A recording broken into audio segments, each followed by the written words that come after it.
आदाब, मैं Mohammad Abdul Ali. Prime time में आपका खैर मकदम है। नाज़रीन कराम, जब से ओमिक्रॉन की न्यूज़ गश्त कर रही है, तब से लोग मिला जुला रद्द अमल दे रहे हैं। कुछ लोग खौफजदा हैं और कुछ लोग बेपरवाह हैं कि ऐसा कुछ भी नहीं है। ये सब शोबदाबाजी है ताकि अवाम को परेशान रखा जा सके। क्या हकीकत है, क्या फसाना है, या फिर यूं कहें तो कितनी हकीकत है और कितना फसाना है, ये जानने के लिए हमने इन्फेक्शन कंट्रोल एक्सपर्ट को दावत दी है। डॉक्टर आरसी पिलोरिया, जो कि हमारे रेगुलर मेहमान हैं और कोविड पैंडमिक के ताल्लुक से, उसकी एहतियातों के ताल्लुक से बहुत सारे मुफीद मशवरे इन्होंने हम तक पहुँचाए और हमारे ज़रिए आप तक पहुँचाए। आज हम ओमिक्रॉन के ताल्लुक से डॉक्टर आरसी पिलोरिया से बात करेंगे। डॉक्टर आरसी पिलोरिया, आपका बीवीएन चैनल पर खैर मकदम है। अस्सलाम वालेकुम। थैंक जो यू है सो मच दावत देने के लिए। It's my pleasure to be here. जी, ओमिक्रॉन हकीकत है या फसाना? नहीं, फसाना तो नहीं है, हकीकत ही है। अच्छा, हकीकत है। कितनी हकीकत है? जिस तरह से बताया जा रहा है, फर्स्ट वेव से ज़्यादा खतरनाक सेकेंड वेव से और ज़्यादा खतरनाक थर्ड वेव होगी। तो पहले मैं ओमिक्रॉन से पहले ये पूछना चाहूँगा कि फर्स्ट वेव से क्या सेकेंड वेव ज़्यादा खतरनाक थी? देखिए, फर्स्ट वेव से सेकेंड वेव इसलिए ज्यादा खतरनाक थी। यस, सेकेंड वेव इसलिए खतरनाक थी क्योंकि नॉट बिकॉज की वायरस है, बिकॉज एवरी पैंडेमिक में प्रिपेयर्डनेस का होना इंपॉर्टेंट रहता है। मतलब जब पैंडेमिक आता है, उस बग को, माइक्रो ऑर्गेनिज्म को जानना इंपॉर्टेंट है। वो कैसा बॉडी में जाके कैसा इफेक्ट करेगा जानना इंपॉर्टेंट है। उसका पैथोजेनेसिस मालूम होना इंपॉर्टेंट है। उसकी विरुलेंस मालूम होना इंपॉर्टेंट है। उसके बाद मुख्तलिफ कैटेगरीज ऑफ एड्स में status of immune status of the patient में वो कैसा एक्ट करेगा मालूम होना इंपॉर्टेंट है। फिर उसका ट्रीटमेंट कैसा करेंगे वो मालूम होना इंपॉर्टेंट है। हमारा हेल्थ केयर सिस्टम कितना प्रिपेयर है पर्टिकुलर डिजीज को हैंडल करने के लिए when it occurs in large number, वो प्रिपेयर्डनेस रहना जरूरी है। और उसके बाद से उसका जल्द से जल्द प्रिवेंशन कैसा करेंगे और उसका एहतियात कैसा करेंगे, ये सब चीजें मालूमात होना बहुत इंपॉर्टेंट है, जो हम एकदम से स्पॉट ऑफ केसेस के लिए प्रिपेयर्ड नहीं थे in case of second wave. जो एकदम से जो इन्फेक्शन ट्रांसमिसिबिलिटी ज्यादा हो गई थी, केसेस ज्यादा हो गए थे, तो उसके लिए जो हेल्थ केयर सिस्टम है, आपका डायग्नोस्टिक सिस्टम है, आपकी वैक्सीनेशन जो है, वो अभी इतना हमारे को इस माइक्रो ऑर्गेनिज्म के बारे में, वायरस के बारे में इतनी जानकारी नहीं थी। मगर अब जो 2 साल हो चुके हैं ऑलरेडी, हम इस वायरस के बारे में बहुत सारी चीजें मालूमात हो गई हैं। ट्रीटमेंट के बहुत सारे मोडालिटीज हमको मालूम हो गए हैं। ये वायरस को हम अच्छी तरह से जानने लगे हैं। देखिए, म्यूटेशन होना कोई नई बात नहीं है वायरस में। Every virus, not only corona virus, क्योंकि अब ये पैंडेमिक की वजह से हम इसको ज्यादा आम लोग ज्यादा इस पे कॉन्सेंट्रेट करने लगे हैं। बट बीइंग अ माइक्रोबायोलॉजिस्ट, मेरे को मालूम है कि ये इतने सारे वायरसेस है, दुनिया के वायरसेस है जो म्यूटेट होते रहते हैं, उनके वेरिएंट्स आते रहते हैं। तो उसकी जो म्यूटेट होना कोई नई चीज नहीं है। तो जो ही हमको इसके बारे में मालूमात हो जाती है, हम उसको टैकल करना सीख लेते हैं। सिंस हम अब हमारे को कोरोना वायरस के बारे में बहुत सारी चीजें मालूम है, हमारा लैब सिस्टम पता है, हमारे को इसको विरुलेंस पता है, हमारा सिस्टम पूरा प्रिपेयर्ड है, तो आई डोंट थिंक कि हमारे को इतना थर्ड वेव के बारे में पैनिक करने की जरूरत है। ठीक है। दुनिया में अब तक कितना जो है फैला है ओमिक्रॉन? देखिए, दुनिया में भी एज वी नो कि ये साउथ अफ्रीका से पहली इसकी खबर साउथ अफ्रीका से आई थी। तो वहां पे भी जो एज पर द डेटा, देखिए अभी क्या मसला है कि जो ही इस वेरिएंट ऑफ कंसर्न WHO ने 26 नवंबर को बताया गया, तो इमीडिएटली लोगों का मसला रहता है, स्पेशली फॉर द कोविड, कि जो ही इसका मतलब न्यूज ब्रेक होती है तो लोगों को सवाल पैदा होते हैं, दे वांट इंस्टेंट उसके जवाब उनको मालूम होना चाहिए। मगर एक्चुअली क्या होता है, हर उस वायरस के बारे में अभी जस्ट वो न्यूज में आया है, पता चला है उसके बारे में, तो to gather more data it minimum takes 2 हफ्ते से 3 हफ्ते तो लगेंगे उस वायरस को ग्रो करने के लिए, उसके बाद उसकी प्रॉपर्टीज रीड करने में और उसके बाद उसका इफेक्ट देखने में। हमको ये सारी चीजें मालूमात करने के लिए minimum 1 month 3 weeks to 4 weeks तो लगेंगे, because it's a viral disease, it's not a bacterial disease जो ओवरनाइट ग्रो होता है। तो ऐसा ही जो है साउथ अफ्रीका में इसके बहुत सारे cases over a period of time एक स्पर्ट देखा गया, मगर एज पर द डेटा, जितना डेटा इस दौरान 26 नवंबर के बाद से अभी तक कितने दिन हुए, ज्यादा दिन नहीं हुए, जो मालूमात हासिल हुई है कि ये पूरे केसेस जो है माइल्ड केसेस हैं। अभी तक भी कोई सीवियर केसेस, इवन दो सबसे ज्यादा साउथ अफ्रीका में है और throughout the world I think around 21 countries, even in India हमारे पास ओमिक्रॉन के केसेस आ गए हैं, but all of them are mild cases, they are not severe cases जैसे हमने डेल्टा वेरिएंट में देखा था। इंडिया में कितने केसेस डिटेक्ट हो चुके हैं already? As of now, today 23 cases detect हो गए हैं ओमिक्रॉन के। फ्रॉम आई थिंक 2 दिसंबर को first two cases were detected in Bangalore. तो उसके बाद से अब जो टेस्टिंग ज्यादा इंक्रीज हो गई है फॉर द इंटरनेशनल ट्रैवलर्स, तो अब 23 today, as of today 23 cases. Hyderabad में? हैदराबाद में नहीं है, हैदराबाद में नहीं। हैदराबाद में ना आए इसके लिए क्या करना चाहिए? देखिए, हैदराबाद में नहीं आए इसलिए हम ये वायरस आप किसी को भी रुका नहीं सकते, it will cross the boundaries without doubt, no doubt इसमें नहीं है कि ये बाउंड्रीज क्रॉस करेगा। हमको सिर्फ अपना कोविड अप्रोप्रिएट बिहेवियर जो हम लास्ट 2 सालों से सुनते आ रहे हैं, कोई नई चीज नहीं है, जो हम रेस्ट्रिक्शंस, ट्रैवल रेस्ट्रिक्शंस लगाना इंपॉर्टेंट नहीं है। इंपॉर्टेंट है कि जो इंटरनेशनल ट्रैवलर्स है वो अपनी रिस्पॉन्सिबिलिटी इसको समझ के जो आ रहे हैं, अपने सिम्टम्स अगर उनको लग रहा है सिम्टोमेटिक हैं तो अपने घरों में महदूद रहें, और अगर उनको लग रहा है कि रेस्पिरेटरी सिम्टम्स है, इट इज एक्चुअली, गवर्नमेंट हर चीज नहीं देख सकता है, हर कोई कोविड के बारे में आप जानकारी रखता है। It becomes our own responsibility, personal responsibility, कि आप कितना इस पैंडेमिक को हेल्प करेंगे स्टॉप करने में, कंटेन करने में। तो खास तौर पे जो इंटरनेशनल ट्रैवलर्स है, या अब सिंस इंडिया में भी आ चुका है, वी डोंट नो कि कर्नाटका में कितना फैल चुका है, महाराष्ट्र में ज्यादा केसेस है, महाराष्ट्र में कितना फैल चुका है, दिल्ली में भी कुछ केसेस हैं, तो इवन इन डोमेस्टिक ट्रैवल, तो ओवरऑल पूरे ट्रैवल केसेस जो आ रहे हैं उनको देखना चाहिए कि रेस्पिरेटरी कोई सिम्टम अगर हैं तो अपने घर में ही महदूद रहें और इमीडिएटली टेस्टिंग के लिए जाए। तो टेस्टिंग के लिए अभी हमारे को ज्यादा प्रोविजंस नहीं है, मगर हम एस जीन ड्रॉप आउट देखते ही हम इसको डिटेक्ट करते हैं, उसके बाद जीनोम सीक्वेंसिंग के लिए भेजाते हैं। सो इमीडिएटली अभी हैदराबाद में, तेलंगाना में इसको नहीं आने के लिए I think travel restrictions is not important, I think individual restriction is more important, कि हर किसी इंसान को अपने आप को जज करना है कि अगर कोई सिम्टम्स है तो महदूद हो जाए अपने घरों में, और इमीडिएटली डॉक्टर को कंसल्ट करके आप उसकी टेस्टिंग कराएं। बहुत अच्छी बात कही आपने, हुकूमतें कितना बोल के चेक करेगी, मगर इंडिविजुअल रिस्पॉन्सिबिलिटी लोग नहीं निभा रहे हैं।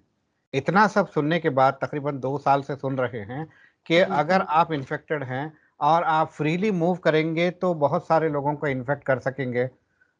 इसके बावजूद जो टेस्ट होते हैं और डिटेक्ट होते हैं वो भाग जाते हैं, सिक्योरिटी से, चुंगल से निकल के भाग जाते हैं, फिर उन्हें पकड़ के लाना पड़ता है, और फिर जो है, तो लोगों में ये इर्रेस्पॉन्सिबल बिहेवियर क्यों है? पहले I think first of all तो पूरे लोग सेम चीज सुनते सुनते बहुत बोर हो गए हैं, इतना लंबा कुछ भी, लाइक एवरी वन नीड्स, उनकी लोगों की भी गलती नहीं है कि सेम चीज दोहराते दोहराते दोहराते कोविड अप्रोप्रिएट बिहेवियर फॉलो करो। एक कोई भी चीज, ह्यूमन टेंडेंसी है, बेसब्रा रहता है इंसान, तो आप कोई हद तक कर सकते हैं, 6 मंथ तक कर सकते हैं, फिर जब अब बढ़ते ही जा रहा है, खत्म, वेव पे वेव आते जा रही है, तो उनमें भी एक डर जो है कम होते जाता है। फिर मोस्ट ऑफ द पीपल, अगर उनको एक बार कोविड हो गया तो ये सोचने लगे कि अब हमारे को कोविड नहीं होगा, या बहुत सारे लोग जिन्होंने वैक्सीनेशन लिया है तो वो ये सोच रहे हैं कि अब हम बिल्कुल महफूज हैं, तो नहीं, तो वैसे लोग जो है ना वो बिल्कुल अब बोल रहे हैं कि अब हमारे को नहीं होगा, मगर ऐसा नहीं है, क्योंकि ये डेफिनेटली, यस, वैक्सीनेशन जो लोग लिए हैं उनको फिर से होने के चांसेस कम भी है और सीवियरिटी की भी डेफिनेटली जो सीवियरिटी है वो भी कम है, बट ऐसा नहीं है कि वो नॉन वैक्सीनेटेड लोगों को ट्रांसमिट नहीं करेंगे। उनमें सिम्टम्स माइल्ड होंगे, मगर जो नॉन वैक्सीनेटेड को है उसको वो ट्रांसमिट कर सकते हैं। सो आई थिंक ओनली चीज ये है कि लोग बोर हो गए हैं ये सारी चीजों को बार बार दोहराते दोहराते सुनते, दे नीड अ चेंज। मगर देन अल्टीमेटली जब हमारे अपने इससे इन्फेक्ट होंगे या हम इनसे या कोई जान हमारी फैमिली में गई है, अल्टीमेटली हम सफर होने वाले हैं। इट टोटली डिपेंड्स कि आप कितने सीरियस है कोविड अप्रोप्रिएट बिहेवियर के लिए। फर्स्ट वेव में जो एहतियातें बताई जा रही थी, लोग तरकारियों को भी धो रहे थे, फलों को भी धो रहे थे, डिसइंफेक्ट कर रहे थे, न्यूज़ को हाथ नहीं लगा रहे थे। कई न्यूज़पेपर्स बेचारे जो है दिवालिया होके बंद हो गए, कई जो है लॉसेस में चल रहे हैं। तो क्या ये सोच अभी बरकरार है या फिर यहाँ पे बहुत सारे लोगों में है? यस, मैंने देखे हैं। इनफैक्ट मेरे रिलेटिव्स में मैंने ये ऐसे देखे हैं जो अभी भी कोविड अप्रोप्रिएट बिहेवियर को इतनी हद तक जा रहे हैं कि जो भी उनके पास मनी जो चेंज हो आता है, अगर बाहर कोई वेंडर चलता है और उसके बाद चेंज आता है तो उन्होंने एक बास्केट रखी है बाहर, जिसको मनी चेंज को उन्होंने वहीं पे रखा है, and they touch it after 2 days for 72 hours जब पास होते हैं उसके बाद उसको अंदर लाते हैं। I still see such kind of people भी हैं जिन्होंने अभी कोविड अप्रोप्रिएट बिहेवियर को नहीं छोड़ा, इनफैक्ट उसको बहुत हद तक फॉलो कर रहे हैं। वही मैंने आपको बताया कि इट ऑल डिपेंड्स कि आपका जहनियत कैसी है, कि आप कैसा कंट्रीब्यूट करेंगे टू स्टॉप दिस पैंडेमिक। बहुत सारे लोगों ने अभी वैक्सीनेशन भी नहीं लिया है। सो इट ऑल डिपेंड्स कि इंडिविजुअल आपकी जहनियत कैसी रहेगी इसके लिए। तो आपके चाहने वालों को आप क्या मशवरा देंगे कि इतना ज्यादा एहतियात करेंगे या फिर नहीं, एक लिमिट में करना चाहिए? नहीं, सबसे पहले तो ओमिक्रॉन इतना हाइप हो गया है इस चीज का कि ओमिक्रॉन हर तरफ से ओमिक्रॉन है। अभी तक ये डेल्टा वेरिएंट था। देखिए, delta variant was more severe. ये हमारे को बहुत देर के बाद जब प्रॉपर स्टडीज हुए तब हमको पता चला, और ये भी आहिस्ता आहिस्ता पता चला कि वैक्सीनेशन जो है बहुत हद तक डेल्टा वेरिएंट को कवर देता है। अभी जस्ट ओमिक्रॉन के बारे में कुछ दिन हो गए हैं हमारे को पता, तो पैनिक होने की जरूरत नहीं है, first of all. Second thing ये है कि अभी तक की नॉलेज के हिसाब से जितने भी केसेस ओमिक्रॉन के हुए हैं, they are mild cases, so we don't need to worry. Third thing ये है कि वी नीड एटलीस्ट और 15 days, 2 weeks to 3 weeks, जब तक हमको प्रॉपर डेटा पता चलेगा क्या वैक्सीनेटेड जो लोग हैं उनको उससे मतलब कवर देगा ओमिक्रॉन को कि नहीं देगा, ये भी हमको उससे पता चलेगा। तो वैक्सीनेटेड लोग इससे एक साई ऑफ रिलीफ कर सकते हैं, एंड आई वुड सजेस्ट कि वैक्सीनेशन के लिए जाना। But fourth thing which for any respiratory disease, ये तो हमको मालूम है कि ये एक रेस्पिरेटरी डिजीज है ना, इतना तो हमको मालूम है कि ये रेस्पिरेटरी डिजीज है। तो जो चीजें हमारे को एक बस सिंपल रेस्पिरेटरी डिजीज के लिए करना है उसको फॉलो करिए। तो मैं वही दोहराऊंगी, सबसे पहले इंपॉर्टेंट है कि आप क्राउडेड प्लेसेस में जाना अवॉइड करें। That's it. शादियां हैं जहां पे मजबूरी है, बिल्कुल बहुत मजबूरी है, आपको जाना है, फंक्शन अटेंड करना, आप जाइए। मगर बाकी जहां पे आप अवॉइड कर सकते हैं, मैक्सिमम अवॉइड करिए क्राउडेड प्लेसेस। सेकेंड है कि अगर आपको जाने की ही जरूरत है तो आप सोशल डिस्टेंसिंग का मेंटेन करना जरूरी रखिए, क्योंकि आपको मालूम है कि ये सोशल डिस्टेंसिंग एक डिस्टेंस के बाद ये ट्रांसमिट नहीं होता है। थर्ड थिंग है कि आप जहां तक हो सकते हैं आपका मास्क इस्तेमाल करें। और फोर्थ है कि आप आपके हैंड सैनिटाइजर का काफी अच्छी तरह से दिया। अगर हैंड सैनिटाइजर अवेलेबल नहीं है आपके पास तो आंख, नाक, मुंह को हाथ नहीं लगाएं, बिकॉज ये ट्रांसमिट होता है ये 3 चीजों से, वाया हैंड्स। सूंघने के लिए तो आपने मास्क रखा है तो उससे प्रोटेक्ट हो रहे हैं। हैंड्स अगर आपके पास कंटामिनेटेड हुए भी हैं किसी भी ऑब्जेक्ट को, सराउंडिंग्स को टच करने से, तो you don't touch your eyes, nose and mouth, तो उससे भी ये थे।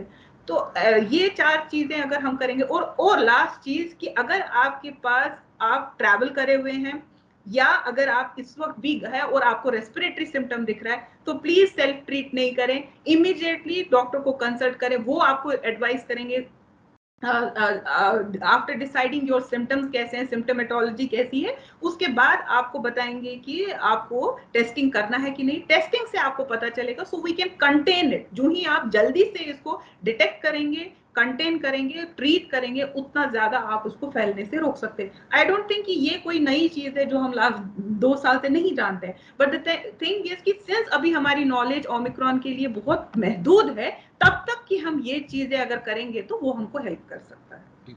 अभी भी टेस्टिंग मेथड वही है या फिर उसमें कुछ चेंजेस आए हैं? टेस्टिंग मेथड वही है, आरटीपीसीआर ही है, क्योंकि इस ओमिक्रॉन वायरस में स्पाइक प्रोटीन जो सरफेस पे जो स्पाइक्स जैसे रहते हैं, वो उसमें काफी म्यूटेशन हुआ है, 30 म्यूटेशन हुए हैं, इसलिए एस जीन जो हम डिटेक्ट करते थे आरटीपीसीआर में, वो इसमें डिटेक्ट नहीं होता है। तो वो हमने एज अ डायग्नोस्टिक टूल ले लिया है उसको। तो हम एस जीन ड्रॉप आउट पहले हम इसको स्क्रीन कर लेते हैं कि अगर कोविड पीसीआर में एस जीन ड्रॉप आउट है तो हम ये सोच सकते हैं कि ये ओमिक्रॉन है। Once there is an S gene drop out, उसके बाद हम इसको जीनोम सीक्वेंसिंग के लिए फाइनल कंफर्मेशन के लिए भी जाते हैं। मगर स्क्रीनिंग तो एस जीन ड्रॉप आउट से हो जाता है।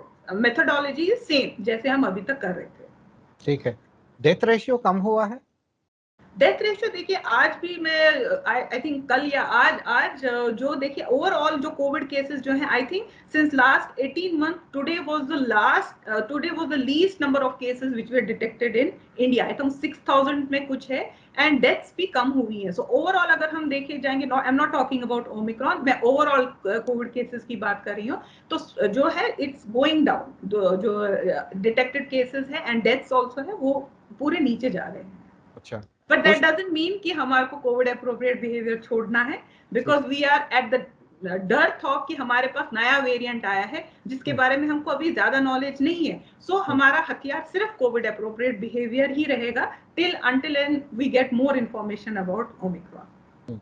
कुछ लोगों को हैंड सैनिटाइजर एलर्जी पैदा कर रहा है, तो ऐसे लोग जी क्या? देखिए, बहुत सारे safe hand sanitizers, I don't think alcohol से यू शुड कॉन्सेंट्रेट कि आपके सैनिटाइजर्स में क्या कॉन्सेंट्रेशन ऑफ अल्कोहल है। अगर अल्कोहल की कॉन्सेंट्रेशन आप देख रहे हैं 70% ऑफ अल्कोहल है, तो मोस्टली इट इज सेफ। अगर क्वालिटी ऑफ द सैनिटाइजर आपको बहुत खास तौर पे उस पर ध्यान रखना चाहिए, check for 70% alcohol. 70% alcohol is safe on skin and it is effective to corona virus. कुछ लोगों ने सैनिटाइजर बल्ब इजाद किए हैं, खास वेवलेंथ की ब्लू लाइट है, जिससे जो है चाहे वो हॉस्पिटल का एनवायरनमेंट हो या फिर घर जी का जी क्लोज्ड प्लेसेस में जी अगर बल्ब जला दें तो कुछ छोटे से वक्फे में काफी हद तक जो है वायरस किल हो जाता है। इसके बारे में आपने सुना है और क्या? UV rays, I think you are talking about UV rays. UV का वो होता है या कुछ एक वेवलेंथ का ये रहता है, उसका कुछ खास इफेक्ट नहीं देखा गया, even though many things are मतलब कमिंग इन मार्केट, जो अल्ट्रावायलेट रेज या दूसरे फ्रीक्वेंसी के जो आर्टिकल्स है उससे होता है। देखिए, this is a respiratory virus. आप उसको कितनी देर आपके कमरे में ऑन करके रखेंगे उस अपैरेटस को, कितनी भी देर, वो एयर करंट से आएगा वायरस एंड एयर करंट से जाएगा। सबसे इजी तरीका है कि आपके घर की वेंटिलेशन अच्छी रखे। तो आपको कोई भी एक्स्ट्रा इंस्ट्रूमेंट की, किसी भी वेवलेंथ की, किसी भी लाइट की जरूरत नहीं है। आपके घर में अच्छी वेंटिलेशन रखे, दैट्स मोर देन एनफ। जो नॉर्मल सनरेज है, सनलाइट है, अल्लाह ताला की दी हुई है, वो काफी है। आपने इससे पहले भी बताया था कि क्रॉस वेंटिलेशन अच्छा होना चाहिए जी और सनलाइट लेते रहना चाहिए ताकि जो है आपकी सेहत पे मुफीद असरात पड़े। इसके जी अलावा कहना चाहेंगे आप? इसके अलावा एक और क्वेश्चन काफी बहुत सारे लोग पूछ रहे हैं कि जो प्रेजेंट वैक्सीनेशन है कि वो बूस्टर डोज लिए तो क्या ओमिक्रॉन को कवर अप करेगा क्या? ये काफी लोग मुझसे पूछ रहे हैं आजकल। इसके बारे में मैं बस इतना बता रही हूँ कि सिंस अभी तक हमारे को कुछ मालूमात नहीं है कि कौन सी वैक्सीन का क्या है, मगर out of India before even Omicron had come, ये बताया गया था कि जिन्होंने बहुत पहले लिया है वैक्सीनेशन, जैसे 6 मंथ्स की गैप से पहले लिया है, तो वो लोग बूस्टर डोज ले सकते हैं। जिन्होंने फाइजर लिया है तो वो क्रॉस भी कर सकते हैं, मतलब जिन्होंने फाइजर लिया है वो एस्ट्राजेनेका ले सकते हैं, जिन्होंने एस्ट्राजेनेका लिया है वो फाइजर ले सकते हैं।